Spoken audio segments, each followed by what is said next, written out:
tere poisid, et täna siis 5-0, et kõigepealt küsikski Martini käest, et võistkonna kapteni käest, et 5-0 küll peegeldab nagu sellist suurt üleolekut, aga tegelikult millest ei puudu?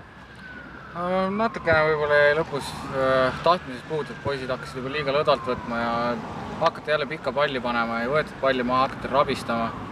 Oleks võinud nagu esimesel poolel ilusti tagant läbi lükata, ruumi oli ja ei, muidu oli ilus mäng, sellest ma ütlen, et see oli meie parim mäng tegelikult. Väga hea, aitäh! Aitäh, Martin! Sten, et eelmisel korral peaaegu debüüt Eesti meestvõistlustel, aga kohtunik millegi pärast ei lugenud ära. Täna siis kõigest 15 sekundit mängus juba väravad. Kuidas kommenteerid? Karma võlt tuli tagasi. Karma võlt tuli tagasi. Aga teine küsimus, et mida ootad näiteks järgmiselt mängult, et Viljandiga? Loodan, et meeskond võitleb ja jätkame samas vaimus. Väga hea. Ja Magnus, et sinu samamoodi, et täna meil sellised kuldsed vahetused, et Eesti meestvõistluste debüütmäng, et kuidas kommenteerid, et oma väravat ja üldse olukorda, mis sellele eelnes? Eks ma olin õigel ajal õigus käes, aga ma arvan, et ma õigel ajal liikusin kasti lihtsalt, et vastase kaitse ei pannud mind tähele.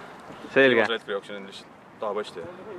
Selge, aga ega midagi siis, et järgmine nädal, et võtame Viljandi ette ja aitäh teile, nägemist! Tere, Sander! Et täna siis selline lugu, et FC Puvi Tref võitis küll Tammeka 3-5-0, aga oma enda kommentaarid enda võistkonna eest. Mis ei puudu? Puudu jäi 11 mängija. Üks mängija tegi 2 väga rumalat viga. Mitte mänguviga, vaid sai lollid kollast kaardid ja sai punase kohe. Aga suutsime nagu lükata küll vahepeal, nagu vaja oli. Aga puudu jäi just eneseusust poistel, et jäime vähemusse, vastane oli kusjuures ei olnud nii tugev, kui ma kartsin. Oleks rahulikult suutnud mängida nende vastu, kui oleks täiega pannud ja agressiivselt ja enesekindlalt.